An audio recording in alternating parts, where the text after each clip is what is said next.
good morning, good day, and good evening. Welcome to episode 130 something or other, probably 135? Yes. My name is, as always, Brody Robertson. I was going to say, my name is always your host. Whatever. If you've watched this show for long enough, you know that I cannot do my intros, and I never redo them. And today, I am doing something that I haven't done, I think, it's going to be like 2 months at this point. Maybe, I don't know, when was the last time I did a solo episode? That's what I'm doing. I'm doing a solo episode. Not because I can't find a guest to do this week. I was thinking of having Christian from the Digital Life on this week. I'm doing that next week now because I just wanted to do a solo episode to talk about just whatever I want to talk about. It's been a while since I've given myself a chance to do a solo episode, and I enjoy them. It's kind of like it's this weird live stream sort of training. So when you do a solo live stream, for example, and you're not doing a solo live stream with a really populated chat, you need to keep the stream entertaining somehow. What's a better way to keep the stream entertaining than practice by literally not having a chat there and going for like an hour and a half, however long, maybe 2 hours, however long I end up going for. I've somehow managed to make it this far, and I'm not going to stop anytime soon. But something I wish would stop sometime soon is there have been so many issues going on with Linux, like, not just as of the past couple of weeks, but like past month, maybe even 2 months at this point. There's just been a lot of the grub issue. Then last week I was talking about some like distro derivative build issues. Then there have been like other issues with Arch, and then issues with Manjaro, and issues with that, and issues with that. And the thing that just happened literally yesterday, as of recording this, was the whole Fedora codec situation. I really hope that by the time you guys are seeing this, this has all been dealt with, it's all blown over. They've taken the correct response here and actually, did something sensible. From the initial reporting I saw and initial discussions, and what I've discussed with some people involved in Red Hat and Fedora have told me, it seems like it's going to turn out pretty well. So for anyone who somehow, missed that whole situation, basically the gist is Red Hat is pretty much the owner of Fedora, and Red Hat is a US-based company. So, being a US-based company, they have to, respect US law, US patent law, and things like this. Specifically, US patent law in this case. So, for the longest time, and pretty much every distro under the sun does this, Fedora shipped in their Mesa package support for the H.264, H.265, and VC1 codecs. Only decode on VC1 and encode and decode on all of the others. About 5 months ago, I want to say, 5 months or so ago, back in April, the Mesa project added the ability, by the same guy who actually made this new thing in Fedora, added the ability to disable these proprietary codecs, because that's what H.264, H.265, and VC1 are. They are proprietary, licensable codecs, I guess you would say, owned by MPEG LA. And that's also a US-based company. I want to say they're in Colorado, and Red Hat's a North Carolina-based company. So what Red Hat and what Fedora have been worried about is, because they are shipping this patent support, this codec support, that if MPEG-LA wanted to, they could decide we're just going to be a copyright troll, and we can say pay up the license fees, and they'd pretty much be in the right by doing. Not they wouldn't be like morally in the right, but legally they'd probably have the right to do that, because if you want to use any of these codecs, you do need to go and pay a license fee. So this isn't the case for other codecs like VP8, VP9, and AV1. These are codecs developed, I want to say they're all developed by Google. I know V8 and V9 are. I'm not sure about AV1. I presume it is because it is also being used on YouTube. AV1 is developed by the Alliance for Open Media. Okay. It is not developed by Google, but who works on the Alliance for Open Media? Could Google be on that committee? Let's see. How do I developers? Wait, members? View our member organizations. Okay, here we go. Google is okay. There we go. Google is one of the founding members, but various other companies are involved as well, like Amazon, Netflix. I don't know why ARM's involved. I totally understand Google, Netflix, and Amazon because AV1 is a video codec, but I don't understand many of the others. And then promoter members, VLC, Bilibili also makes a lot of sense. Alibaba, sure, okay. A lot of these don't make sense, but Vimeo obviously does. A lot of these don't make sense, but I presume there is a reason why they specifically want to get involved. Like, Snapchat also makes a lot of sense because that's like a web-based video and image sharing platform, things like that. But, yes, AV1, VP8, and VP9 aren't affected by this. So, what they did is they 5 months ago, added the ability to disable these codecs in Mesa, which is pretty much like a core part of your video driver, your GPU video drivers. Yeah. So by disabling this support in Mesa, certain GPUs are now unable to do hardware video encoding or decoding with the affected formats. The issue, or first issue, is it doesn't affect everything. This is an issue, but also like a benefit. It only affects AMD and I believe NVIDIA with the open drivers, so the Novo drivers, but no one uses those because they're bad.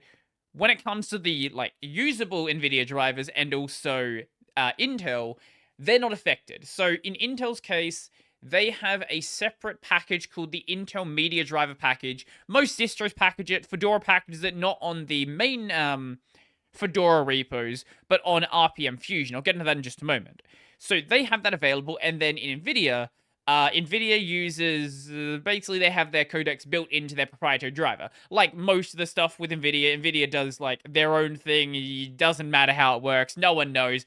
Only NVIDIA knows. Obviously, they have the open kernel modules, but besides that, the rest of it is like NVIDIA doing the NVIDIA thing. Yes. So, Mesa, AMD, Mesa, AMD. You know what? It's a pain in the ass, but I don't have someone here to like remind me where the hell I was going with stuff. So they disabled the package, and right, RPM Fusion.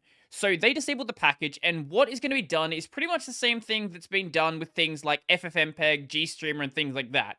So FFmpeg and GStreamer have the exact same problem, where to handle H.264, all of these codecs, you can't just use the base version on Fedora, because Fedora is a distro that only ships free software.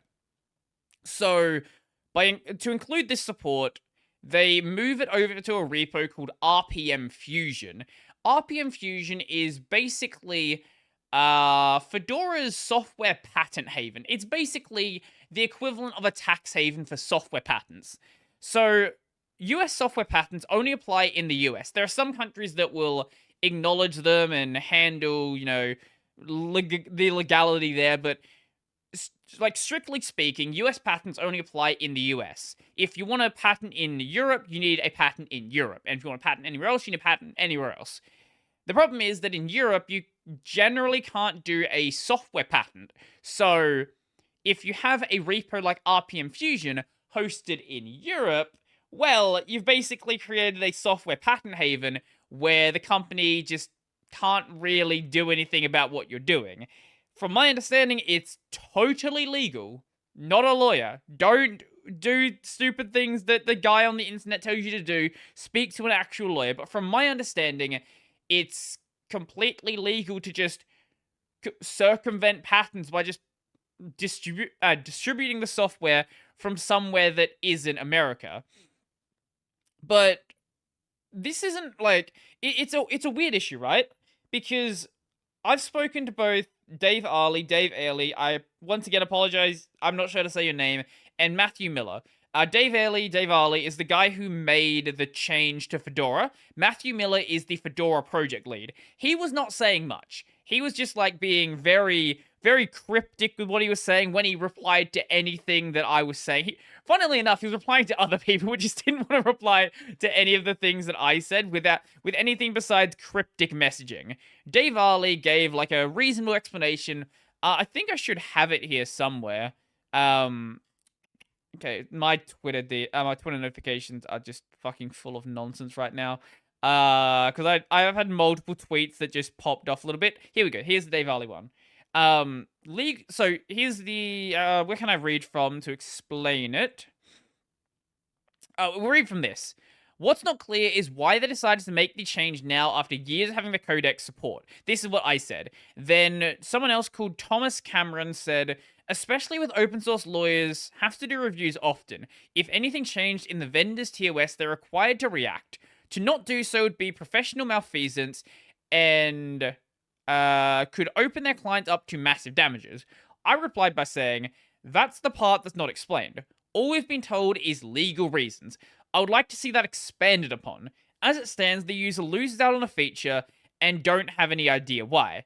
Dave Arley said, so legal reasons. Once again, I really hate this legal reasons explanation. Before now, I wasn't across patent licensing in video and how it works from a legal point of view. I am now. It didn't work like I and 90% of people assume it works. I took responsibility and I'm cleaning it up. Then I'll show you a blog post that has a good summary, particularly about things like only the company that puts the brand on the product has to pay the license fee, e.g. Samsung for a smartphone and with hardware, blah, blah, blah, blah. But it calls some API from the OS or the browser to do the job. You don't need to pay the license fee since the hardware/OS/browser vendors have already covered it. Once again, it's like real. Even Dave Arley's responses have been like kind of not clear. Like it's not like, hey, this is why we're doing this. This is the problem. It's like, here's this post and here's like quotes from the post and go work it out. Go speculate and work it out for yourself. And one of the guys who follow me called Grady Does Tweet said, so then is this a preemptive measure to prevent a lawsuit? And Dave said, it's bringing Fedora back in line with our pre-existing understanding of the problem space to avoid possible future problems in that space. Basically, by removing this Mesa stuff, removing these Mesa codecs, it brings them in line with the way they would typically be handling these patents. But what Dave is doing is he's fixing the packages to allow the possibility of a Mesa VARP drivers free world being built by RPM Fusion, and hopefully that happens. From what I've been seeing, that seems like the direction it's going. So that would be the pretty much extension package that adds this support back into Fedora. Here we go. So this is the blog post in question. Settle your questions and about H.264 license cost once and for all. Hopefully. And it starts off, for anyone listening, it starts off with the Billy, it's time you learn about money meme and the importance of, oh wait, fine, and then he chucks the money into the H.264 license machine. So, I'm not going to read the entire thing here, but there are a couple of key takeaways. In a nutshell, the license fee is required by the patent managing group MPEG LA, which I've mentioned before, if you fall into two groups. Distribute H.264 encoder or decoder, paid or free, software or hardware, or distribute content in H.264 format, except free internet videos. This is a not related to our issue. It is a whole separate issue. This is more of a issue that like YouTube, Netflix, and things like that I would have to deal with. So distribute the capability of creating or consuming H.264 videos. Licensing is required if you give consumers the ability to create, aka encode, or watch, aka decode H.264 videos. So, on the hardware vendor side, this applies to device vendors that ship hardware H.264 encoder or decoder with their devices, like Apple, Samsung, Dell, HP, Sony for their smartphones, computers, DVD players, and whatever else you might have out there. A hardware encoder/decoder may go through the factories of many companies along the supply chain before it's sold to consumers. only the company that puts the brand on the product has to pay the license fee, e.g. Samsung for a smartphone with hardware H.264 encoder instead of Qualcomm who actually builds the chips. And this is where you actually start seeing a really big issue with the way that this license fee is paid.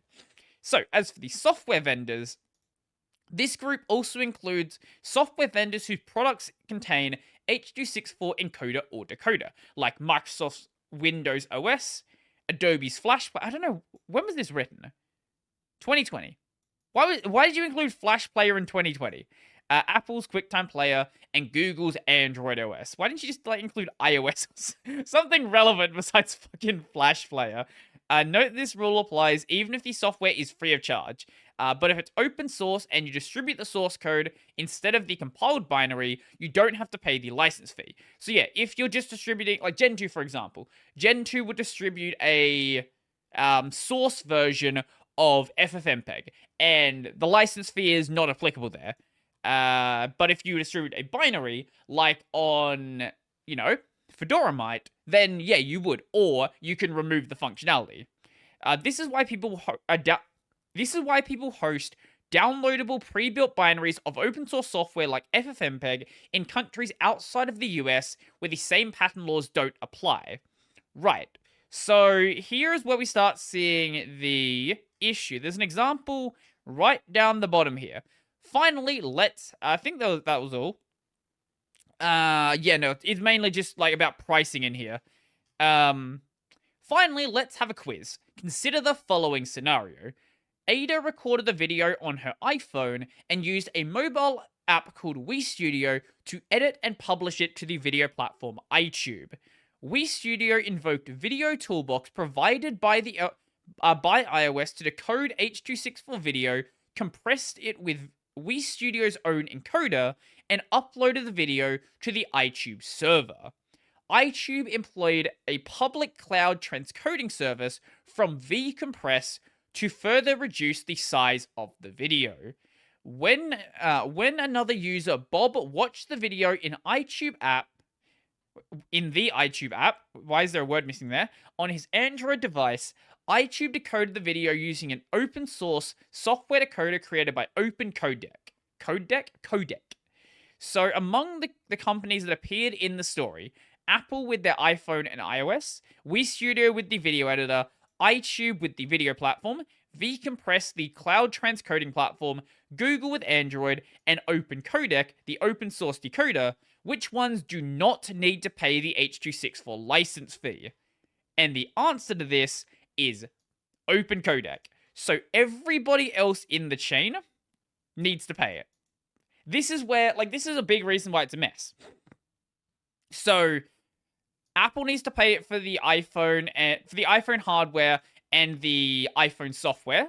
Then the developers of this application need to pay it as well. Then everyone else needs to pay, with the exception of OpenCodec. So the reason why they don't have to pay, from the way that I understand this, is that is wait, where was the example again? Is that because it's being used by iTube. So this isn't the application being used directly. It's being bundled as part of iTube, right? So iTube is the user-facing brand, and that brand is the one that needs to pay for the license. That's the way that I understand it. And this is where it gets really weird with the GPUs. So Nvidia, AMD, all of that, you would expect that because they are the ones who made the GPU, they would pay the licensing fee because it's an AMD GPU. But it's also a Gigabyte GPU or an EVGA GPU, or it's whoever else out there. Did I say Gigabyte? It's the add-in board partner's GPU as well. So AMD and Nvidia can actually pass the issue of paying for the license onto the add-in board partner. But then the add-in board partner can say that they're not going to pay it, and then pass it onto the OEM system builder, because, you're buying a system that is branded as an HP system or an Alienware system or a Dell system or anything else out there. So it's still technically fulfilling that issue of, as we saw near the start here, up here somewhere. A hardware encoder/decoder may go through many factories of many companies along the supply chain before it's sold to consumers. Only the company that puts the brand on the product has to pay the license. So who's putting the brand on an NVIDIA GPU? Is it NVIDIA? Is it the add-in board partner? Or is it the OEM system builder? The answer is all of them. So they keep passing it along the chain, and in some cases it just doesn't get paid. So by the time it gets to the consumer, no one is paid for the licensing fee. And you can find this information out by going and looking in. You should have some sort of like licensing documentation for whatever hardware you bought, or you can probably find it online and things like that. You may find that you don't actually have that hardware license in the first place because no one actually paid for it. It's such a mess of a situation. Like, US patent law, US software licensing, it's a fucking disaster. And it's a beautiful disaster. It's such, like, it absolutely sucks for anyone like really involved in the software development space. But when it comes to like an entertainment perspective, it's actually pretty fun. At least for people like me that get a kick out of just the absolute mess that software can be. Which, if I didn't get a kick out of that, I probably wouldn't be making the style of videos I did. I wouldn't be like, hey, I'm gonna make videos on fucking distro issues and all of this random other junk. I would, make, I don't know, something else, anime videos. I don't know if you know this, but there was a time when I was going to make anime reviews on my main channel. I did like 3 of them. 2 of them, I don't know. Ranson's probably gonna be like, this is exactly how many you made, and I'm going to link the fucking videos and get people go watch them. So, yeah, you can find those on my channel. I think they came out like 2 or 3 years ago. I'm not going to do another one again. Maybe I'll do another one again at like 50k or 100k sub just for the meme. Maybe at 50k I review Serial Experiments Lane. That's actually not a bad idea. That's actually not a bad idea. I might have to write that down and remember that one. Because a lot of the G guys, a lot of the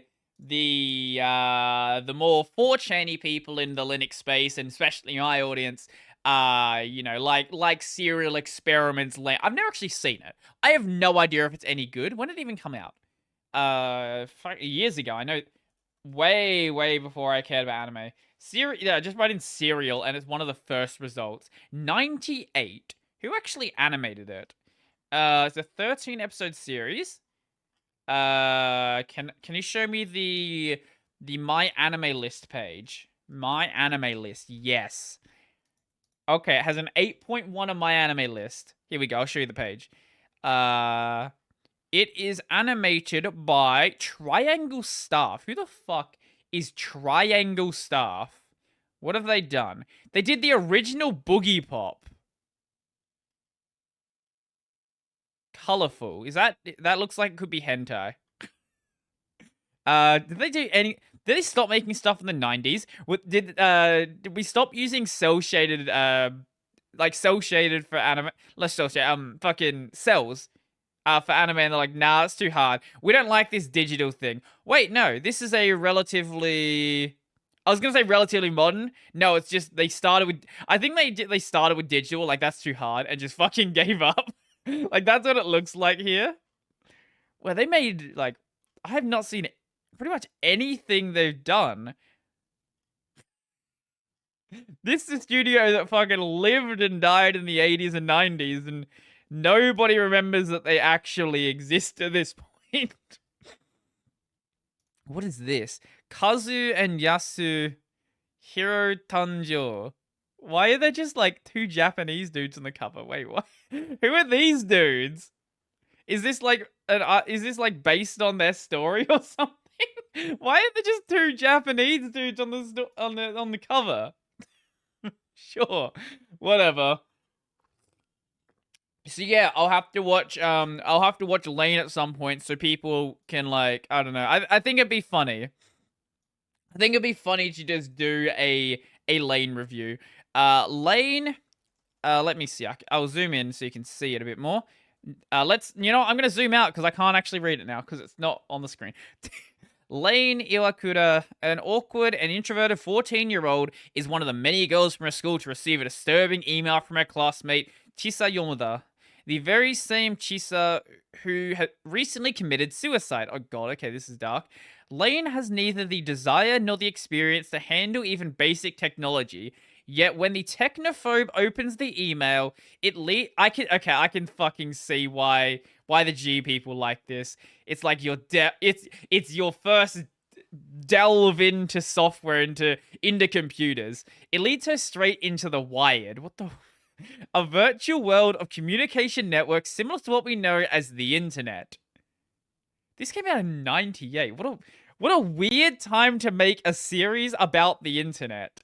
Lane's life is turned upside down as she begins to encounter cryptic mysteries one after another. Strange men called the Men in Black begin to appear wherever so she so she gets schizophrenia. Okay, that's fun.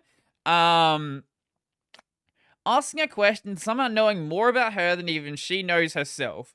With the boundary between reality and cyberspace rapidly blurring, Lane is plunged into surreal and bizarre experiments where identity, consciousness, and perception are concepts that take on new meanings. What the fuck did I just read? What did I just read? Look, I'll watch it. And before anyone's like, "Hey, Brody, go watch Lane. Go watch Lane." Sure, I'll fucking watch Lane. Why not? It sounds like an absolute trip, and I haven't watched a 90s anime in quite a while. It's a very different style of doing anime than it is today. So it'll be you know, a fun little side adventure. It's not like I've been watching much in the way of anime recently anyway. Like I've pretty much I've dropped all seasonals at this point. I kind of wanted a break from it. It's weird. I really enjoy anime, but I'd been watching seasonals for so long that it kind of got to the point where it felt like I was just watching things for the sake of watching things. Like, I'd cut down a lot in the amount I watched, but I think I just ultimately needed a break from the week-to-week anime, because it'd been like 6 or maybe even 7 or 8 years of watching seasonals. I think I know which season I originally started on. I want to say it wasn't 2013, was it? Fall 2013. If it was, that's gonna make me feel old. No. Let's go. Was it fall 2014? I think I've specifically mentioned it before. No, it's definitely not fall. Maybe it was spring. Wait. Maybe it was winter 2014. Something like that. That sounds right to me. No, that's a little bit early still. Maybe spring. I know, like, actually, why didn't I just look up the series that I watched in my first season? And that would answer the question. Because I know some of the shit that I watched during that I think it was summer. Yeah. Wait,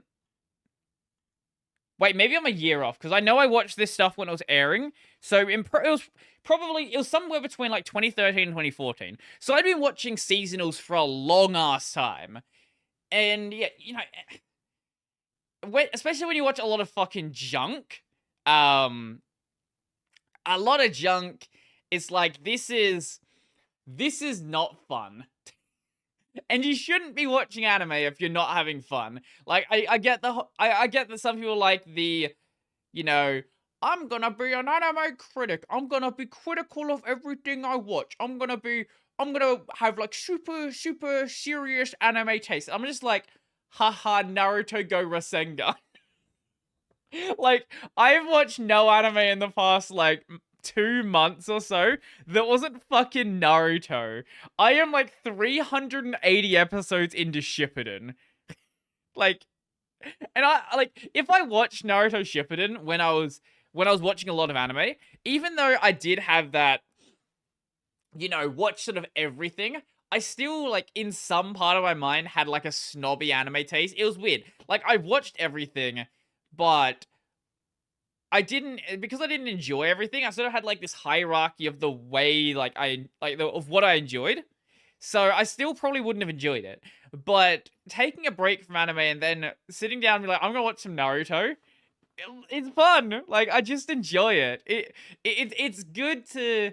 I think it's good to take a break from anything you love and then come back, and you'll probably enjoy it like considerably more. I think with anything you do, it's very easy to get to that point where you start feeling, kind of burnt out. Like, whether it's music, whether it's anime, or in my case, actually, like a recent issue I've been dealing with is with YouTube. So, I think it's been like, what, 3 years? I don't know. It's been a long ass time that I've been doing like daily uploads. And the past couple of weeks, I've just kind of felt like off about it. I don't know. I don't know how to like explain it. It just felt like I was on this infinite treadmill where no matter how many videos I made, it was like never the end, which obviously is like how it works. Like I understand that from a like a non-lizard brain perspective. Like every week I'm doing these videos and every week I'm just doing it more and more into the future. But like there was a brief period where I don't know, like it wasn't that the videos were doing badly and that was affecting me, because the videos during that period were doing quite well. It's maybe it's the topics. I just really what I don't know. All I know is until earlier this week, like I just had no interest in I didn't have like a same level of interest in doing the videos.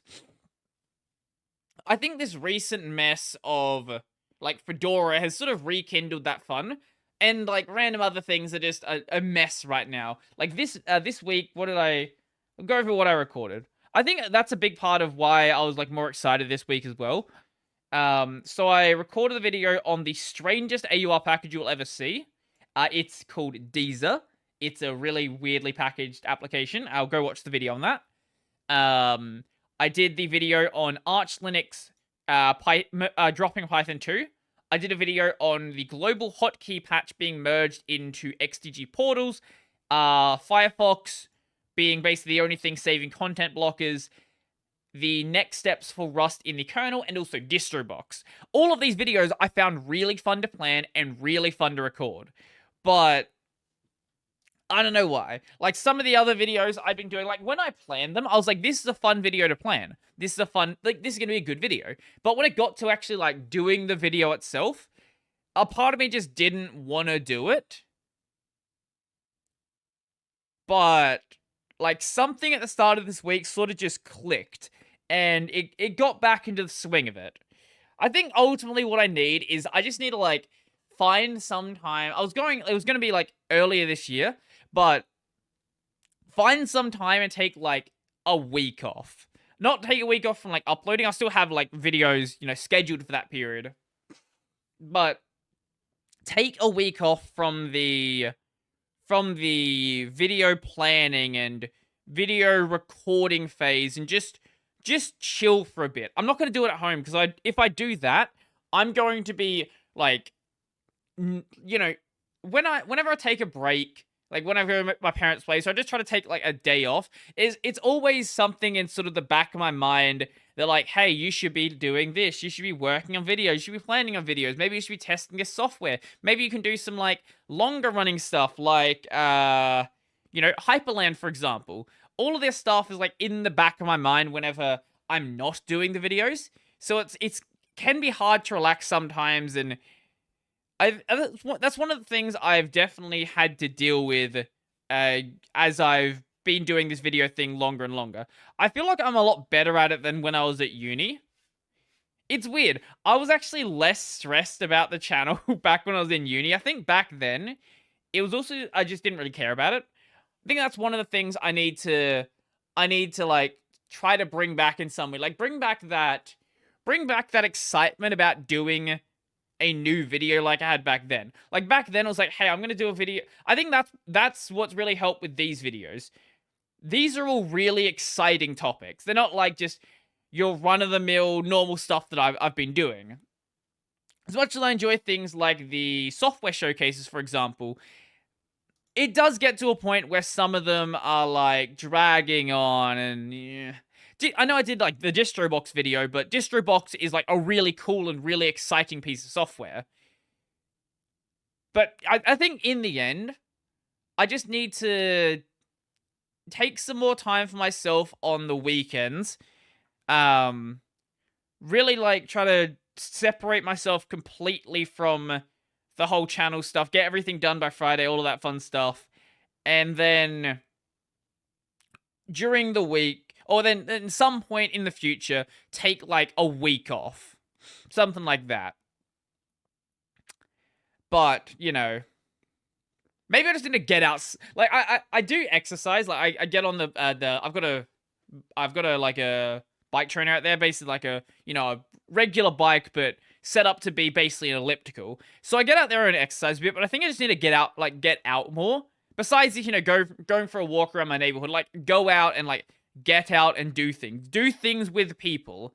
Like, hit up some of my mates from uni, go get some lunch with them, or something like that. Like, that, I think, is... I think that's the main thing. Like, as much as I enjoy playing games, and I think... I've said it before, I don't think games are a waste of time. I do think that... I do think you need to mix up what you're doing.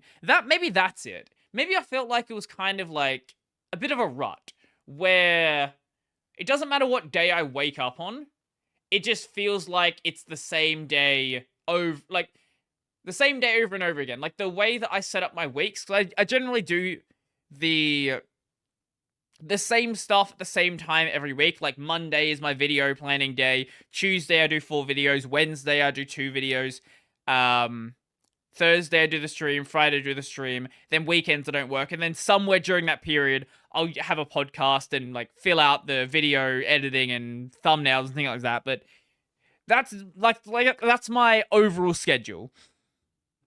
So if I wake up on Monday this week and then Monday next week, you know, and then you just do it again and again and again and again, it feels like you're just repeating the same week over and over again, especially in cases where it's not a super exciting video. I think that's it. But I think one thing I can definitely do to address that is just trying out new things in my free time. Not just be like, hey, I'm gonna just play some games. Like, one thing I'm gonna start doing very shortly, probably, I think it's gonna be here tomorrow. I am going to be learning the guitar. So I did a bit of guitar back in, how old was I? Grade 8, grade 9, so like 13, 14, like 13 to 15, somewhere in that range. So it's been a while, and when I did guitar back then, I really enjoyed it. You know, all things considered, with the high school guitars not being in tune, and my high school music teacher being fucking terrible, and not knowing how to explain anything, and most of the course not even being about playing instruments, it's like the other stuff, not just, you know, learning how to read sheet music, things like that, and like chords and all that, but they wanted us to do like making digital music with what's the GarageBand? I was thinking iMovie. It's not iMovie. GarageBand. Because that school was like a Mac school, so they use Macs for everything, and it's a mess. That shit I didn't enjoy. But the actual, like, instrument playing, I did. And it's not expensive to get a guitar, especially if you want to get, like, either get a secondhand guitar or, like, a entry guitar. It's really cheap. So I'm doing that, and I'm just gonna start, you know, I'm gonna start messing around with that. I think because the hobbies I have, right, like, when you when you have a hobby for a long time, whatever it is, you end up getting to the point where you get good at it. Like maybe not you're not, world class, exceptional at it, but you're good enough where you hold your own and it doesn't feel like a challenge anymore. That's how I feel with, studying kanji. You know, video games, anything else I do. But when I do golf, for example, golf is something I'm fucking horrible at. But I can see how you can get better at golf. And guitar, well, I haven't played guitar in 12 years, so I'm going to be horrible at that as well. But there's a lot of resources out there, and when you are doing some sort of new thing, if it's something you're going to stick around with, you can generally see that there is area for improvement here. Like, you might not have any idea. Like, if it's like, I used to do martial arts, for example. I used to do taekwondo. You might have no fucking idea how you just suddenly appeared on the ground. You might have no idea how you got dropped. But if it's something that you enjoy, you can usually see, like, at least from the way you're personally approaching it, that there are things that you can do that will handle things better. Like, I think a great example of this is video games, for example. Let's say you're playing a shooter, and you're just getting started with FPS games, and you don't know about recoil control, for example. If an FPS game is not something you will ever enjoy, you would probably never even consider that controlling your recoil is something that can be done. But if you do enjoy the concept of an FPS or a third-person shooter or any sort of shooter like that, you'll eventually come to this point where you're like, wait, I could shoot and not miss things. That's a thing that can be done. And you start working on those skills, and you start, building up that repertoire of knowledge in that discipline, in that hobby, or whatever you want to call it. And that's the sort of thing that's fun when you first start doing something. When you pick up something difficult and you're like, I don't know what I can do here, but I know that there is a way to get better. And getting better when you're like just starting out with something is always the most fun part. But I don't know. I'm gonna try out guitar, see how it goes. Look, maybe at some point I'll do a cover of the fucking Free Software song. I think that would be amusing. So it'll be exciting times. And hey, maybe I won't like it. I just stop doing it. I'm gonna give it a couple of months though, and because that's what I've heard is usually the general, what's the word? The general time frame to give it to really decide if you actually want to keep going with it. And I think that's a pretty fair window to give it. So we'll see how that goes. But I want to get back to something involving Linux. So I was going to talk about something completely different. I want to talk, well, it's still the same topic, but completely different aspect. So I want to talk a bit about what's going on with Asahi Linux and the work that Lina has been doing. So I was going to say, hey, Lina's managed to get this cube rendering. I'll show you the cube. She managed to get this cube rendering, and it like rotated, and it's a cube. She managed to get a cube rendering with her completely open source driver for the M1 GPU. And that's where I was gonna say is like, hey, look, it's crazy. Look at the work she's done. But this is Lina we're talking about, so she worked really fucking hard. And before I recorded this, she's already done way more. So the other thing that I was going to mention is that she initially got KDE loading with a black screen. So you've got the KDE logo loading, you got this down here, and it like boots KDE. It didn't work, it instantly crashed, but it booted, which was so much better than anything she'd done. And then, once again, because it's Lina, literally the following day, she booted full GNOME, and GNOME just works. And not just like booting into GNOME and GNOME works. She can go on YouTube and like it does hardware encoding on like hardware decoding on YouTube. It's like and like Inochi 2D runs. And not just like just Inochi 2D, but all of this other stuff running in the background as well. Like what the hell is going on? I remember a couple of months back during the maybe a year ago actually. Yeah, maybe it was even longer. Back when the M1 GPU project and the Asahi Linux was first being discussed. When did I do my first video on Asahi Linux? Brodie Robertson, Asahi Linux. When was it? 7 months ago? Wait, over a year ago. Okay. A year ago I did this so April 15th, 2021. Shut the fuck up, Brodie. I did this video. So this was a long ass time ago.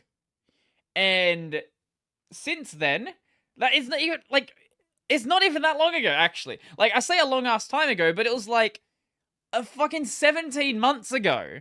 You went from booting the kernel and pretty much nothing else, like some basic stuff there. I think the bootloader was working, like it was actually the proper bootloader at that point there. M1N1, but it might not have been even M1N1 at that point. It might have just been like a very alpha version of that. You went from nothing to GNOME in 17 months with a GPU that has no documentation. You had to reverse engineer it and bring it to this point where, like, it's actually functional. It, like, from my understanding, the current implementation for the GPU and getting this actually working is, like, a lot of... Lina said it has a lot of hacky codes. A lot of hacky code in it, and it's, like, a lot of code that's not necessary, and it's not clean or anything. It works, but it's not optimal. Like, it's not going to be the fastest it's going to be. It's not going to be the most stable, anything like that. But the fact that it works is the impressive part. And the fact that once we got to the point where we had basic GPU encoding, we've gone so far past that. Like, I have no understanding about how this GPU reverse engineering would be working. What I do know though is it looks seriously impressive to the user when you go from nothing functioning with the GPU to a full desktop functioning with the GPU. Now, it is also Wayland. I don't believe Xorg is something at all being worked on, which makes sense. You know, Wayland is kind of the future, and also it presumably is easier considering it's like not Xorg. It's not this ancient code base and mega code base that you would have to support. But I don't know. Maybe there's maybe some other reason for that. I don't know. Either way, Wayland on GNOME works now, which is crazy. So I don't know where we go from here. I really don't. Like, I'm guessing maybe it gets to the point where you're getting, like, 3D rendering? Like, fast 3D... I don't know, you probably already do that with Blender. Like, I genuinely don't know what the next step is here. I'm guessing it's probably, like, stability and cleanup. That would be what I guess. But regardless, it's kind of crazy. Like, it's just crazy what's going on.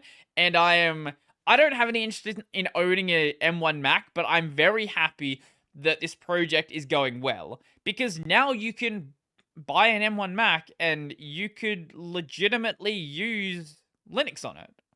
Like, it's still very early stages. Like, this is still very alpha, very beta software, whatever you want to call it.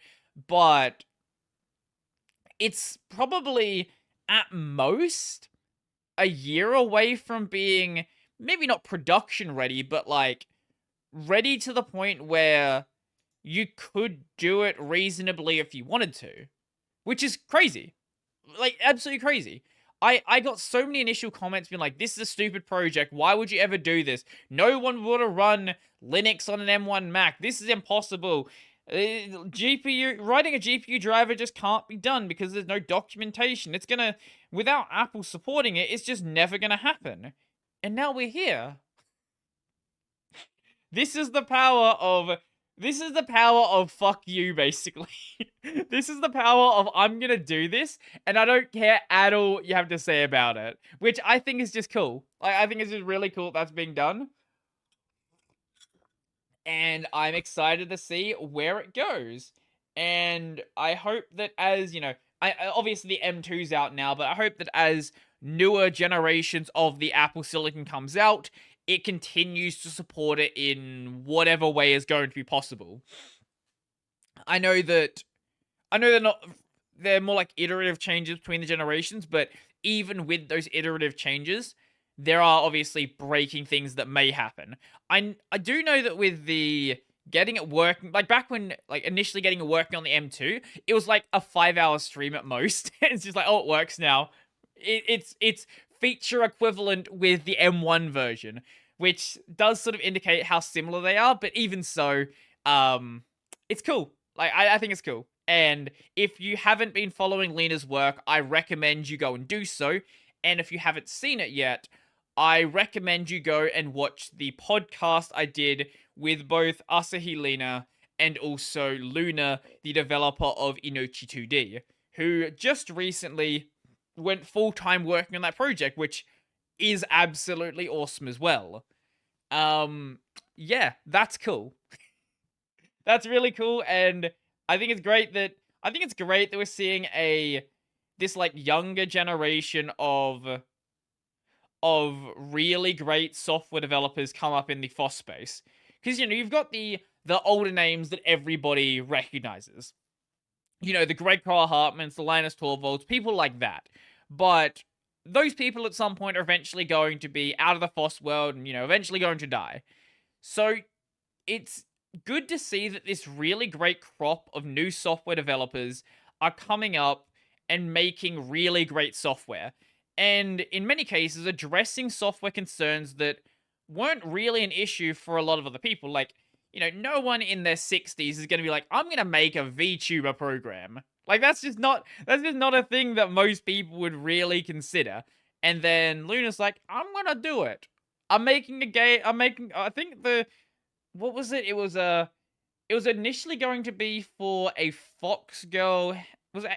I'm pretty sure gay Fox Girl hentai game. Maybe not the hentai part, but a gay Fox Girl game. I know that part.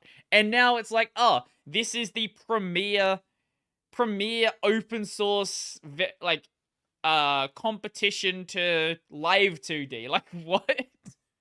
Like, that's insane. But, enough discussing how cool the FOSS space is nowadays and how fun it is starting to get again. Let's talk about some video games. Yeah, we'll do that. So recently on my gaming channel, I've been playing through Cult of the Lamb. If you've not played that game yet, I highly, highly recommend you do so. So Cult of the Lamb is... How do I describe this game? It is... Fuck, how do you describe it? Combine a roguelike, like Hades, for example, with Stardew Valley. Like, it sounds fucking stupid when I say it like that, but I think that's the best way you can describe it. So you are the lamb. That's literally just your name. You are the lamb, and you are brought back to life by the one who waits, basically the devil. And the devil's like, hey, go start a cult. Go kill the other people and, like, make people join your cult. And you're just a cute little lamb, which is, I think the best part of this game is just the style it has. Like, oh, you're a cute little lamb. And you go murder everyone.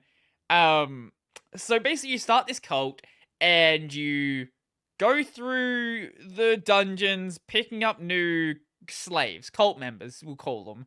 Um, and the thing is, I thought this was mainly going to be a roguelike game with a little bit of the cult management. No, no, no, no, no. It's the other way round. It is almost primarily the like cult management stuff, and you only go into the dungeon for the sake of getting new resources, like hey, you need some food, hey, you need some new slaves, hey, you need all of this stuff. But most of it is just running around dealing with the bullshit of your cult.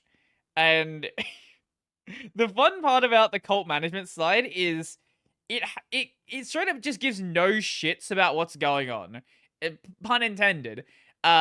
Because so one of the fun things you can do is you'll have your farm around the place and you need some fertilizer.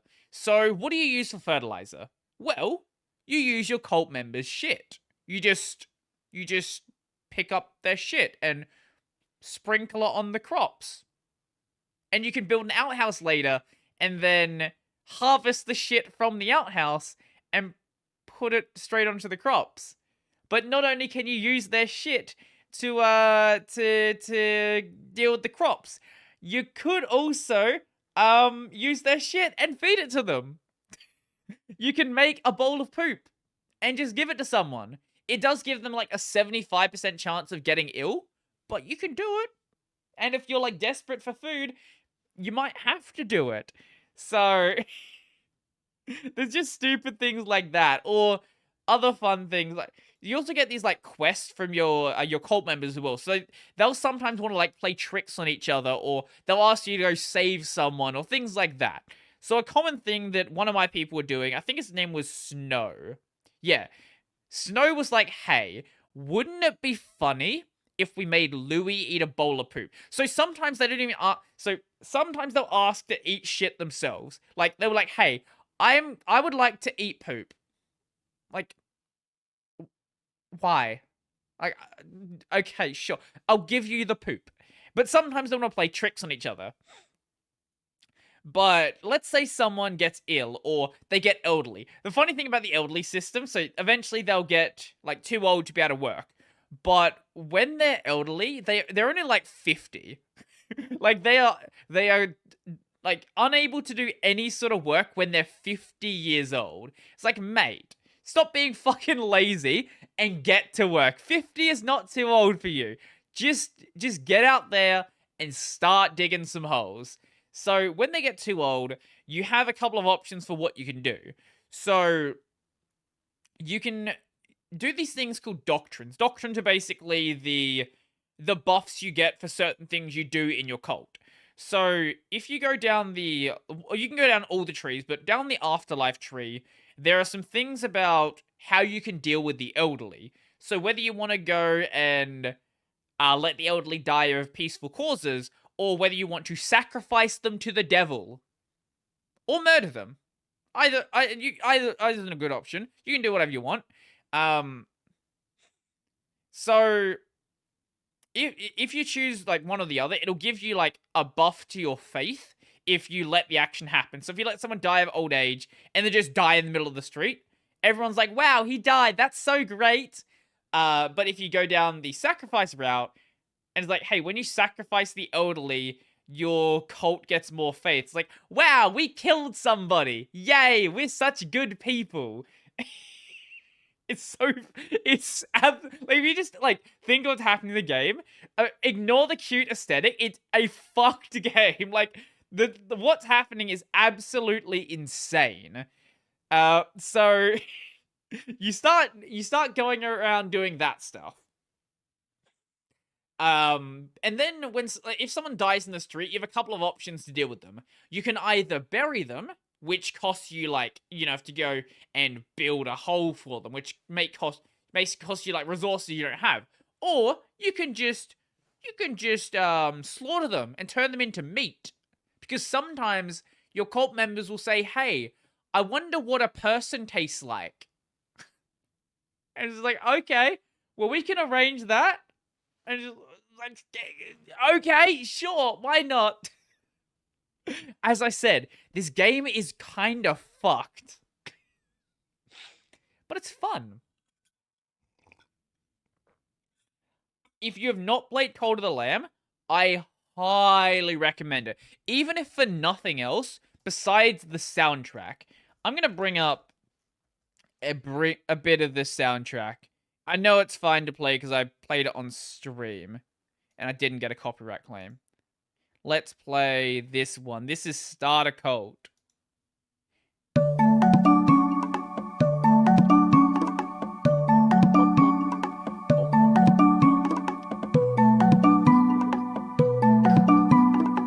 intro is chill, but when it gets past the intro, that's when it gets really good.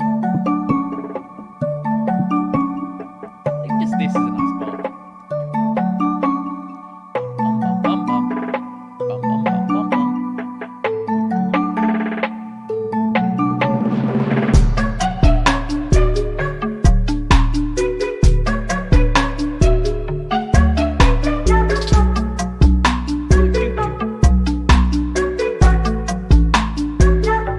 How could you not enjoy this song? Like, the entire soundtrack is this same sort of like chill, nice, funky style. I love it. It's such a great game with such a great soundtrack. There have been a lot of indie games this year that have come out with these incredible soundtracks, whether it's Cult of the Lamb, whether it's Stray.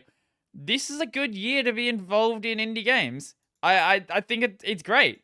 And I'm very happy that, like, good games like this are coming out. But, like, one of the things that's weird about Cult of the Lamb is, by all accounts, the game should be horrendous. Like, this game should not be good. So think about it, right? So this is a game where it is a city management action RPG with, like, fishing mechanics and farming mechanics and, you know, social relationship mechanics, and then these weird, like, these cult mechanics where you have to sacrifice people sometimes and you can bring them back from the dead. Then you can also turn them into demons, and you can, you know, just do all this random shit, some of which seems like it should be kind of contradictory, but it just all fits together. It just all fits so neatly together into this nice little game, and it shouldn't. Like, if you jot down everything this game does, you would say this game is made by a crazy person, and it should be terrible, but it just works. And it's not like the dev has that many titles. Like, this is a very small, it is published by Devolver Digital, but their existing games are a platformer. I don't know if it's any good, but a platformer and another platformer. They've literally only made 2D platformers. And then they made this. Like, they made only 2D platformers and made this game that isn't a platform. There's no jump button. This is not a platformer. You cannot platform. It is a roguelike with all of these crazy mechanics in it, and it's insanely good. I don't get it. I know Devolver Digital, like, a lot of the time will publish these really great games. Like, this is a publisher that has that has some crazy titles. Like, they've got the new Return to Monkey Island, Shadow Warrior, let's see, top sellers. What is the top seller from Devolver Digital? Enter the Gungeon from 2016, crazy game. Katana Zero, Loop Hero, Death's Door, haven't played that one. Hotline Miami, Broforce, Serious Sam VR, Serious Sam 4, like, all of these great games. Devolver Digital is the Talos principle.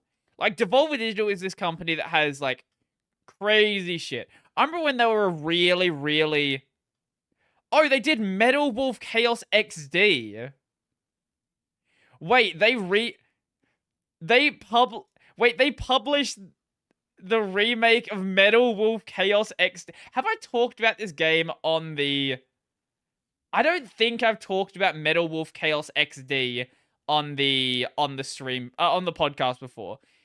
So this is a game made by From Software. So in case you don't know, From Software, before they made Dark Souls, before they made Demon Souls, and during the like middle period between King's Quest and the Souls games, they were a company that primarily made mech games, which is not what you would think at all from modern From Software. So, From Software games. Games ranked by difficulty. Where is it? They did the Armored Core series. They did the Armored Core series. They did a game called Chrome Hounds. Like, this is a company that has done some weird shit that nobody remembers. And they also did Chaos Wolf XD. Now, Metal Wolf Chaos XD. Metal Wolf Chaos XD. So this is a game where you are the US president who also happens to pilot a mech. So the game literally throughout the nation. Like one of the earliest scenes in this game. I wonder if it shows it in this trailer. Maybe it doesn't. One of the early scenes in this game is you blow up the White House. Like you just jump out the side of the White House, destroying. Wait, here we go. Like this. Okay, this is just like shortly after that. So you will jump out of the White House, basically blowing up the fucking White House. The Dark Souls series. Like what? Software's Like what? I do need to play this. I do definitely need to play it because people told me about it on stream not long ago, and it's going to be a game. It is going to be a video game that was ever made. It is going to be a video game that was ever made. And I wish I had played this back when I was a kid. Like, this would have been so crazy to play as a kid. Wait. What? In case you weren't sure that it was a From Software game, here's the mech holding the Moonlight Greatsword. Why is the Moonlight Greatsword here? Why? What? In case you don't know, they actually had the Moonlight Greatsword all the way back in the King's Quest games. That's not like a thing that was made for the Souls games. King's Quest, Moonlight Greatsword. I think I had a different name. Say King's Quest, I meant King's... if I said King's Quest, I meant King's Field. My bad. King's Quest. Ignore me, I can't speak. King's Field. Yeah, Moonlight Greatsword has been... It has been there since the start of From Software doing what From Software does. It's like, hey, fucking have a Moonlight Greatsword in your mech game. Or have a flamethrower. Flamethrower that's fighting, like, you're using against the chopper, I guess. Like, just, this game is just ridiculous. I don't think I've ever actually played a mecha game, now that I think about it. Yeah, I don't think I actually ever have. So, let me actually read the description of this game. The country is in peril. President Michael Wilson defends the nation against a full-scale rebellion led by Vice President Richard Hawke and the mechanized legion he commands. As the 47th President of the United States, it is your sworn duty to take your country back by any means necessary and end this unjust coup d'etat.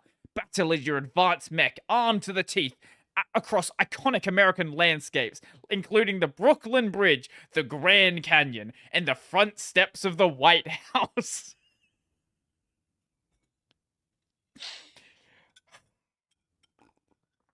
Video games. This is the most American game ever made, and it's made by a Japanese studio. Oh, also you can fire robot sharks. Yeah. From my understanding, the Armored Core games were actually like really complex mech games.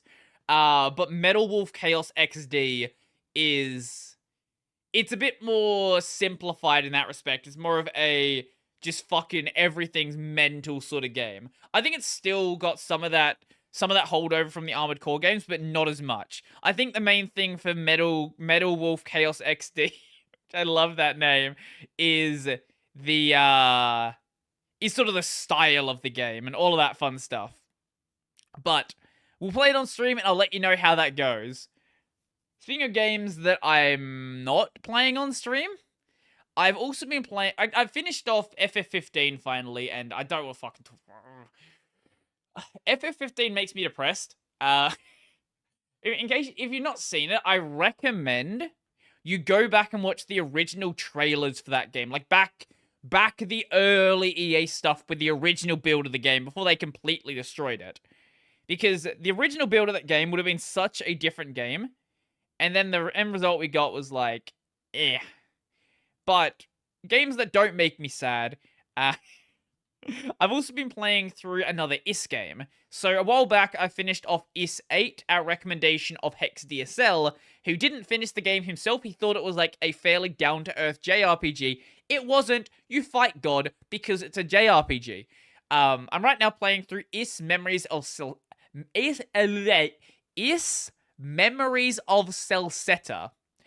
which is, I think, a remake of the third game or something like that. It was released for the PS Vita. It is very fun. I think, honestly, combat-wise, it's better than 8. One of the issues I had with 8 was, one, the dinosaurs that roared that would stun-lock you no matter what you did. Like, you just couldn't avoid it. It was impossible to avoid. Is Memories of Celceta doesn't have that. They have not introduced the primals yet. I think primordials, which are basically dinosaurs. Also, it's got more of a fixed camera, so you're not really fighting over the camera. And because of the way the camera's set up, the hitboxes, I think, are a little bit more reasonable. Like, it honestly felt like in 8, you would dodge, and you'd still get hit, because the hitbox was bigger than it should have been. And like, or you got hit early, like before the attack was anywhere near you. It's like, why did they get hit? I don't know. It's just the way it worked. I think what 8 does way better than... IS 8 does way better than Memories of Celceta is the characters. Like, the music still slaps. I don't think it slaps as hard, but it does slap. Here's the opening.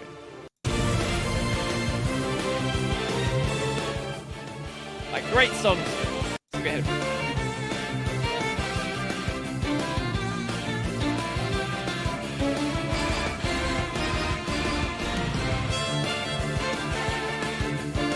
Great game. Great game with great music. Characters, I feel like, are a bit worse. Like, I don't hate them. It's just they're definitely not as well, like, fleshed out. A lot of them sort of feel like they show up, they're like, hey, how you doing? We're good buddies already. Or like, hey, we hate you for some... Like, every time you go to a town, it's basically, at least initially, it's like, hey, everybody here hates you.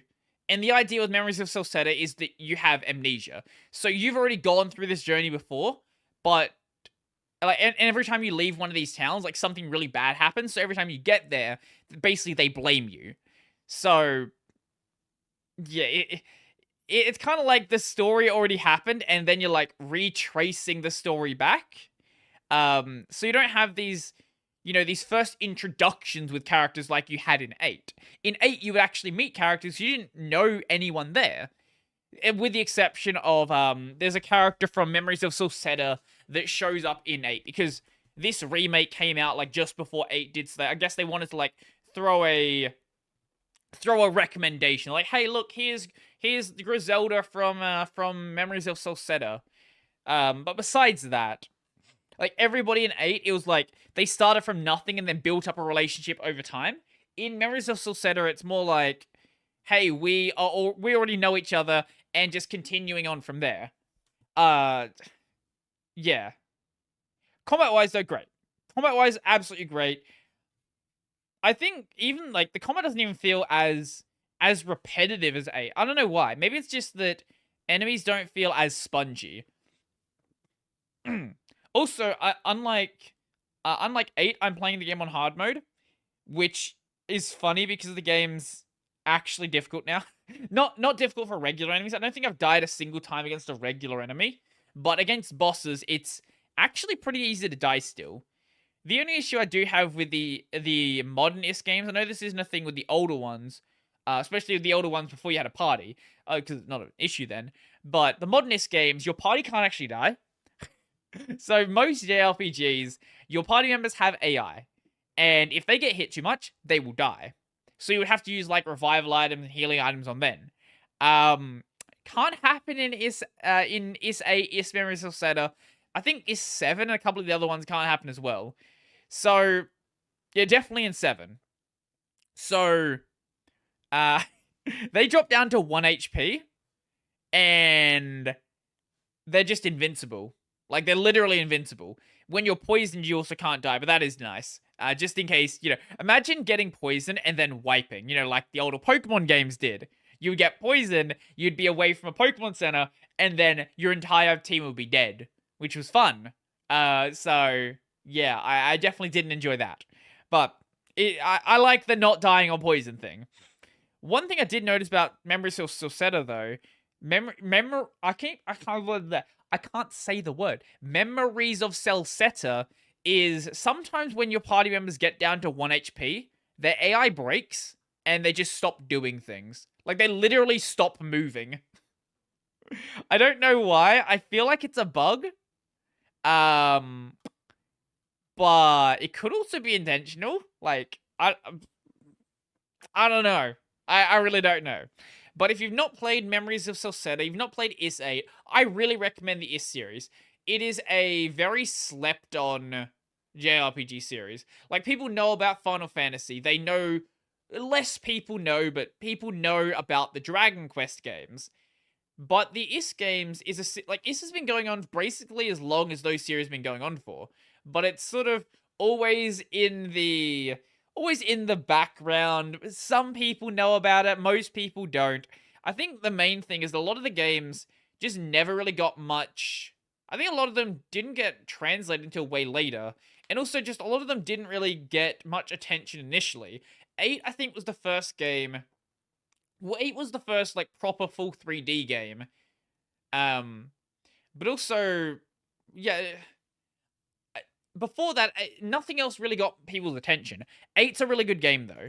At some point, I still want to go play Is 9 Monstrum Nox. I've heard it's not, like, some people have said it's not as good, but, yeah, I don't really care about, like, critics for games, or critics for anime. I just do things, and if I enjoy it, I enjoy it. If I don't, then I guess I don't. I don't really care. Yeah, I don't really care how other people... what other people's opinion on it is. Like, there are obviously, like, people I will trust to a point, so I don't, like, just buy everything. But, like, as a general rule, I just try it out. If I don't like it, I don't like it. I'll just move on. But, yeah.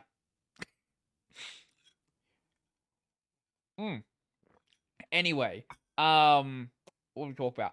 Right, I want to talk about this weird encounter I had. So on the rare occasions where I do go outside, because of the area I live in, it's not the nicest of all areas. So, sometimes you interact with some, occasional crackheads, things like that. Fun, everyday sort of fun people. So I was going down the street and I see this guy with a bike. Now, he, like, a push bike, regular push bike. He wasn't riding the bike. He was he was just pushing the bike. But not pushing the bike forward. Not like, you have a punctured tire or anything like that. He was walking backwards, right? Right, I'm gonna, like, I don't know why I'm demonstrating, in case you don't know what walking backwards is. He was walking backwards, and he was pulling the bike backwards, right? Like, wheeling the bike backwards. But, if you're gonna, like, wheel your bike backwards, you would turn the bike around So, you know, the front of the bike is going backwards so you can, like, control it with the handlebars. No, no, no, no, no. That's not what he was doing. He was wheeling it backwards on the back wheel, but also not holding the handlebars. So he would wheel it back a bit, right? And then it gets, like, this weird point where the front wheeler, like, turned, and then it will, like, stop. And then you have to, like, lift it up so the front wheel would go back into place and keep wheeling it backwards like that. And I see this guy, I'm like, what the fuck are you doing? Because I'm walking towards him. I'm like, okay, this is a podcast story right here. I have to talk to this guy. So I talk to him. I'm like, hey mate, how's it going? What's up with you walking backwards? And he's like, oh, there's fucking magpies up there. If I go down there, I'm gonna fucking swoop by the magpies. I'm like, okay, sure, but why are you wheeling the bike backwards? And then he goes in this, like, long ass tangent about, like, yeah, my dad doesn't like me riding this bike around here, and my other bike got stolen by the train station, and it was down by Elizabeth. The other bike got stolen, and then I bought this bike from Cash Converters, and that got stolen as well. It's like, these fucking people keep stealing my fucking bike. I was like, yep, okay. So never got an answer for why he was wheeling the bike backwards. But what I do know is there was magpies there. There weren't magpies. There were not magpies. I don't know what fucking magpies he was seeing, but there was no goddamn magpies. But not just only that, the bike that he had that he said his, like, dad didn't want him to ride. The reason he didn't want him to ride is, like, all these bikes valuing like a couple $100. The bike's expensive, apparently. It was not expensive. So it was an expensive bike when the bike was new. But this bike, right, it was rusted to shit. You know how bikes have the clamp brake? That thing didn't work. There was no front brake. It was, like, broken apart. The chain was rusted to hell. The seat, like, the metal pole for the seat rusted to hell. The handlebars rusted to hell. Like, this bike at most was like fucking $50 at absolute most. But it was, like, an expensive brand when it, like, was new. And sure, it was expensive then. But now, not so much. I still don't know why he was walking. Like, if you're gonna walk away from the magpies, why wouldn't you turn around and then just, like, wheel the bike forwards? Like, I think ultimately he ended up going, like, down some side street and all the way around to, like, circumvent the magpies. For the record, if there are magpies, the magpies are gonna be everywhere. It's that time of the year where the magpies start coming out and the magpies start... if you don't know, a magpie is, I'll show you a magpie. I feel like I realize I should have, like, explained what a magpie is to someone who's not an Australian. This is a magpie. It's like a crow-looking fuck. It's a black bird with, like, usually it's black with a white back. That's typically how it goes. Is this another type of magpie? What is this? These are... I didn't know there are other types of magpie. Apparently there are Asian and European magpies. Okay, the Australian magpies are fucking terrifying. So these things, like, they will swoop you if you go anywhere near their babies. Which, they don't make it clear their babies are there. They will, like, put their babies up at the top of a fucking power line. You can't see them for shit, but they're like, woo, woo, woo, woo. I was like, mate, I'm going to hit you with a club. Fuck off. So, yeah. I understood why he was going away from them. I still don't know why he was going backwards. If anyone knows why he could possibly have been going backwards, oi, camera, why are you not focused on me? There we go. I am the boss here. Don't focus on the background or the figures or whatever the hell you're focusing on. If anyone knows why he could possibly have been, like, going backwards, let me know, because I would love to know.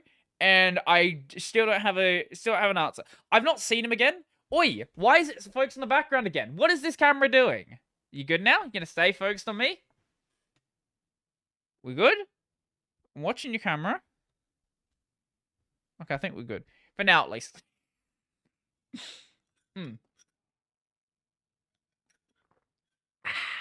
Tea. Cold tea. I made that, like, an hour and a half ago. My housemate's like, hey, if you're gonna make some tea, why don't you just drink it straight away? I'm like, I'll drink the liquid over time. I'll drink it as I'm thirsty. Like, there used to be a time where I wasn't a big fan of iced tea. I guess effectively it's iced tea when it gets that cold. Like, it just goes... right now, it's probably like 11, 12 degrees outside. So it's, a relatively cool drink. And if it's cooled down to that, I guess it's technically an iced tea by some definition of the term. I'm just like, I'm too lazy to drink it. Like, I make it with the boiling water and I just leave it there. And eventually I feel like drinking it.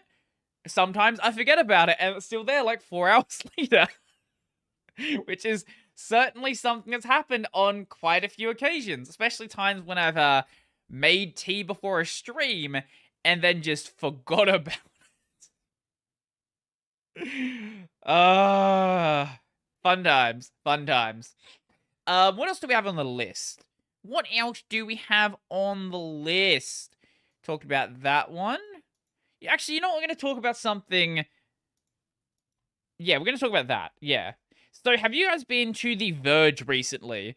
I know The Verge is like a questionably good at reporting stuff, but have you guys been to The Verge? Because the new site redesign on The Verge is, without a doubt, the worst site redesign I've ever seen. It's not a good news site anymore. Like, I liked The Verge before, not because I liked their reporting. Stop focusing on me again. Not because I liked The Verge's reporting. I liked The Verge because anything that was remotely popular, they probably had a story on. So I could use that as like a prompt to sort of go to another story. That's why I like The Verge. This is how it looks now. Ignore Elon Musk's really creepy robot. But like, this is how it looks. I don't know what's going on. Like, it's such a mess. So, we have 1, 2, 3, 4, 5, 6. How many other fonts do we have? We have 7 for the italics there.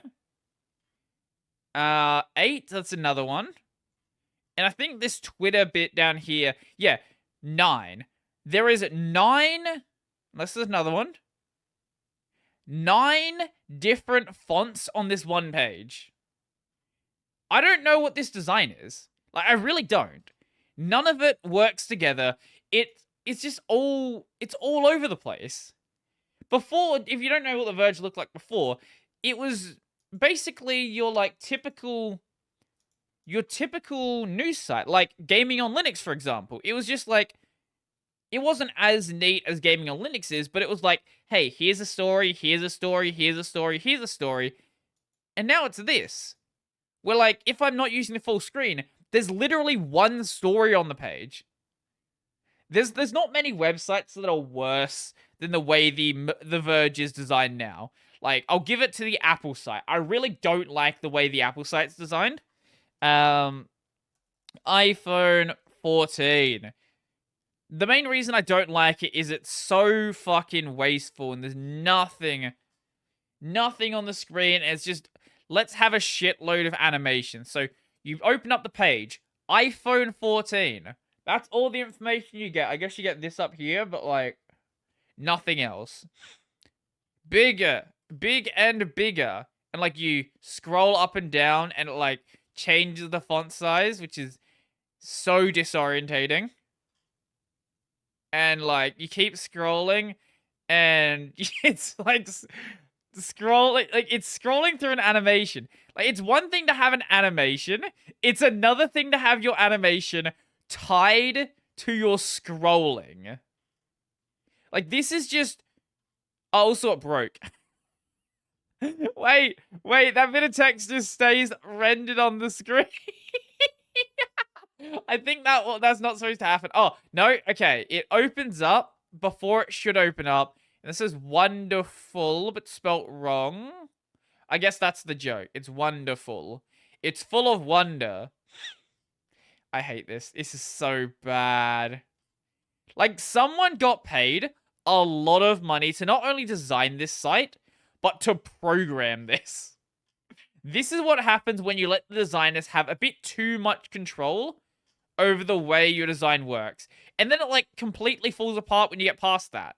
Then it's like, here's this tile design, and there's a different design again, and a different design again. Oh, back to the scrolling animation nonsense, but it's a different style of scrolling animation. Oh, this is an actual animation now.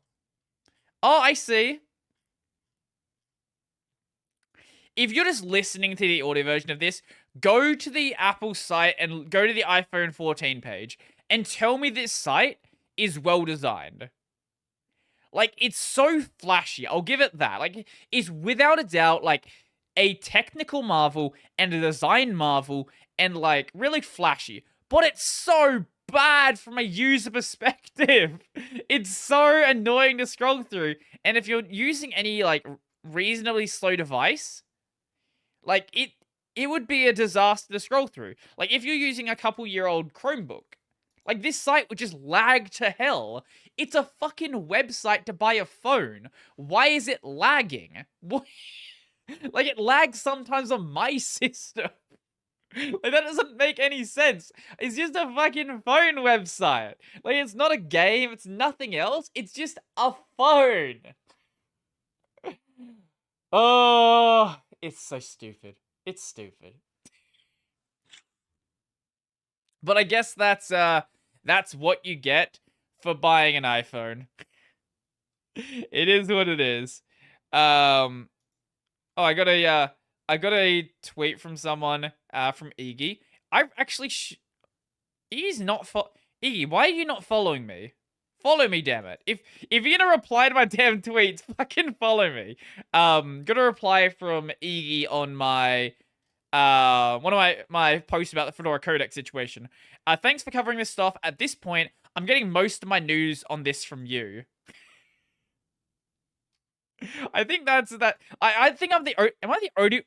Surely I'm not the only one talking about the Fedora codec situation. I looked it up before, and I didn't find any other videos on it. H264. I better not have the first video on this situation. I'm not seeing anything here. I look up Fedora codec H264, and there's nothing here. Why? Like, I am so late to all of these stories, and everybody else is so much later than I am. Like, whenever, why am I the only one here? Like, I am just a dude in my fucking room. Why am I the only one talking about, like, big Linux issues? Whether it's I think I had my grub issue out before pretty much everyone as well. A grub issue, my grub video out before pretty much everyone. Like, why is everybody delegated the, like, really hard Linux topics to me? Maybe because everybody else is, like, has other things they want to do in their life and don't want to fucking sit down for, like, 3 hours looking at mailing lists and looking at issues and going over this nonsense that's going on. Like, I get it. I totally get it. But, like, come on, give me some competition in this regard. Like, fight me for the topics, fight me for the views. Like, give me something here. But I guess it is good for me. Like, it's interesting.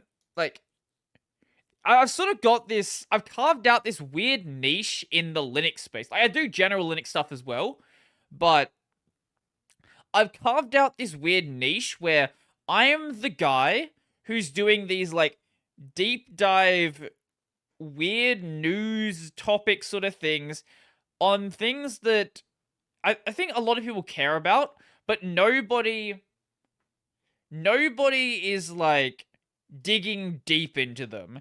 And it's been working out well. A lot of people, like, really receptive to it. I've had videos recently where it's, like, 7.5 minute plus watch time, which is a nonsense watch time. So my general watch time for, like, a normal video is, a couple of months ago, it was like 4.5 minutes, which is in many cases lower than half the video length. Now I'm getting 6 minutes plus, which is over half, which means that I guess whatever I'm doing is working out well. Yeah, it's just working out well, I guess. I I don't know. Back to the thing I was saying before. Like I think the topics that I really enjoy the most are these deep dives. As much as I enjoy the other stuff, I really enjoy the deep dives. The only problem with the deep dives is the deep dives are also the videos that take the longest. It's like, hey, do you want to spend 3 hours just reading mailing lists and nothing else? Do you? Do you? If you do, fight me for the views. Tomorrow's video, as of this, like when I'm recording this, is going to be the Fedora codec video. I'm going to get the rest of these news topics out as well this week, so it's going to be an interesting week for the channel, that's for sure. But even I got a fucking the voice crack, voice crack. There have been a lot of like really big topics that have been coming out recently. Like that, the Arch Grub video did 30,000. Like, what is that? Like, 30,000 is massive for this channel. Like, I've had a couple of videos on the, like, above, like, maybe, like, half a page videos on YouTube, like, above 50k, but I've had a bunch of videos recently that have been, like, 10k plus. Like, that's nonsense. Like, that's crazy numbers for this channel. And I appreciate it. Like, everyone who's enjoying the content, I'm very, very happy you're enjoying it. If you're a patron, if you're not, like, if you're just enjoying the content, if you're using ad blocker, if you're not, whatever you're doing, thank you for watching the content. And I'm glad that people are enjoying it and that people are, you know, generally actually talking about the content and the topic and not complaining about my hair or my beard anymore.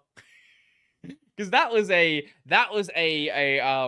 period of the channel that I'm happy died. It's like, hey, Brody, are you gonna shave your beard? Hey, Brody, are you gonna shave your head? No. And maybe I'll stop getting the hey Brody, you're putting on weight comments that I've been getting recently as I progressively keep going down the working out route. I've lost like I think I've lost around like half a kilo. I've been doing like most day, like every morning, like the past week, I believe. Yeah, before I was doing like every couple, like couple of times, like most days of the week, like 4 or 5 days a week, I'm getting on the bike. But now every morning I'm getting on the bike instead of going and doing a walk.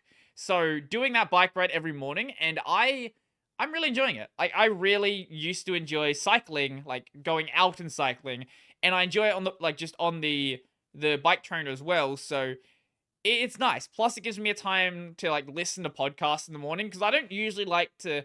I'm not usually a sit down and listen to podcasts kind of guy. Like when I sit down, I'm usually watching videos or something like that.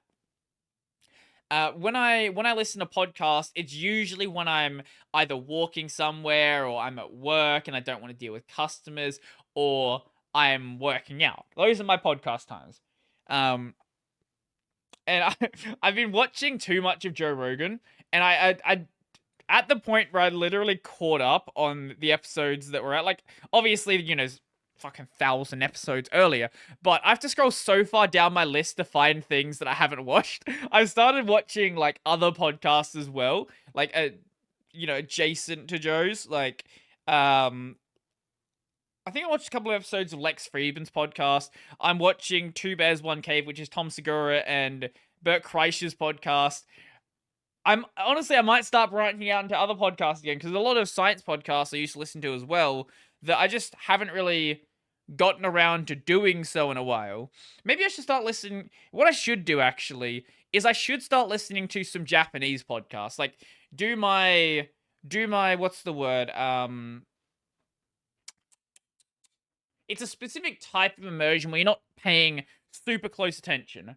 But basically do some immersion stuff while I'm, like, working out and doing things like that.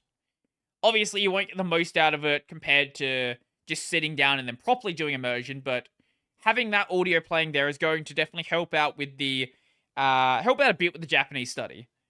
The Japanese it's been going. Like, every time someone's asking, like, hey, Brody, how's your Japanese study been going? I'm just like, it's going. Like, unlike, like it'd be pretty easy to demonstrate to someone like how your martial arts is going, how your music is going. When someone's like, "Hey, how's your language study going?" It's like, I can tell you a sentence, but like you have no idea whether I could just make up noises and you'll think I'm doing well. But it's going. I'm progressively getting further and further along, understanding more words, getting a better grasp of sentences. Forming sentences myself is still like challenging in many respects, but when it comes to like following along with the gist of a conversation, that's a lot. Like that definitely has gotten a lot easier. Especially because I've always sort of been interested in like Japanese games anyway, and like I usually play with Japanese audio, so it's sort of at the point where, like in Final Fantasy XIV, for example, there is a lot of cases where the translation is a mess. Like it's not even remotely close to what's actually being said. I'm like, oh, that's what. So that's actually what's being said. It's like, oh, okay, you just made something up for the translation. Like I don't like the when you do a localization, I don't like the idea of localizing it to the point of losing all context. If you're going to do a translation and either localize it like terribly or do no localization at all, I would prefer no localization at all and just do like a pure translation. Like obviously format it in a way that makes sense in the language, but like don't bother changing any of the core structure. Like if it's Japanese jokes, just fucking wing it. Like if it's like language puns, just go with it. Just accept it as it is. As like compared to doing like a bad job at doing that. Like there's enough bad jobs out there that I just don't want to deal with it. I wonder if I'm gonna go do my lifting after this, or I'm just gonna do that tomorrow. Because it's 10 p.m. now. I could go and do my lifting and then do that again tomorrow as well. Maybe. But I also want to finish editing some videos and things like that before I go to bed. I don't know. It's I what words? We're gonna try that one again. Okay. I don't know where I was gonna. It's a solo episode, guys. It's a solo episode. I don't know what I'm doing here. We just fucking wing it, and we'll go from there. Basically, Next week there is going to be a guest. As I mentioned earlier, we're bringing Christian Lemper back on. The Digital Life, great dude. Known him since he had. I think he initially had less subs than I did, and now, how many subs does Christian have? The Digital Life. He has a great channel. If you've not watched Christian's channel, go watch it. 80k. He does a lot more editing and production with his videos. But he also makes a lot less videos, and they're more of like the corporate, not corporate, more like, I guess the sort of like what you need to know in a corporate context, or like more servery stuff, things like that. Not like, hey, I am Linux user. Linux is the only thing you're allowed to run. Like he uses Windows. He uses Windows Server even. He'll use Linux obviously in server context, but like it's not like Linux is the only thing that is correct. Use the tool for the job. Things like that. Like, general sort of DevOps sort of yeah, DevOps. There you go. It's like DevOps, server management, things like that. Go watch his channel. Great videos. I don't think I've actually have much else to say right now. I think I've pretty much covered everything that I wanted to cover. So I could just drag it out for like 15 more minutes, or I could just end it 15 minutes early. I think we're going to do that. So if you like the podcast, then that's cool. If you don't, then go and Go and double smash the dislike button. Do that. Yeah, double smash it. Leave a comment. Let me know how much of a soy boy I am. I got one of those comments over on the gaming channel the other day. It's like, soy boy, because in my podcast, my gaming channel, I usually wear the cat ears because I'm a cute anime girl. They're like fox ears, aren't they? They're furry ears. That's what they are. So, you know, I get the soy boy comments every so often. I'm like, yeah, man, you're literally sitting here leaving insulting comments on the internet. I'm not insulted by you. Like, you clearly have no life. Yeah. So, main channel, Brody Robertson. I do Linux videos there, 6 days a week generally. Go check it out. The gaming channel, right now I'm playing through Cult of the Lamb and The World Ends With You. I feel like I need to play Metal Wolf Chaos XD after I finish the current games I've got. Maybe I'll play it after I get Cult of the Lamb off. Because after The World Ends With You, I think we're going to do the next stage in the Kingdom Hearts saga. So, either Birth by Sleep or 358 over 2 days. I'm not sure which I'm going to go with first. I love both games. They're so fun. But we'll work it out. And this channel, if you're listening to the audio version, the video version is available on the YouTubes. And if you're watching the video version, the audio version is available wherever you can find audio podcasts, whether it's iTunes, Apple Podcasts, whatever it's called, Google Podcasts, other things. There is an RSS feed. You will find it. And yes, that is going to be it for me then. Thank you guys for listening. If you're still listening, I don't know why you are. But yeah. Oh, one thing I want to briefly say is finally Arch killed Python 2, and that's great. Why is my voice cracking? I'm going to stop talking now. Enjoy the rest of your day, night, afternoon, whatever time of the day it is for you. I'm going to go, and peace out.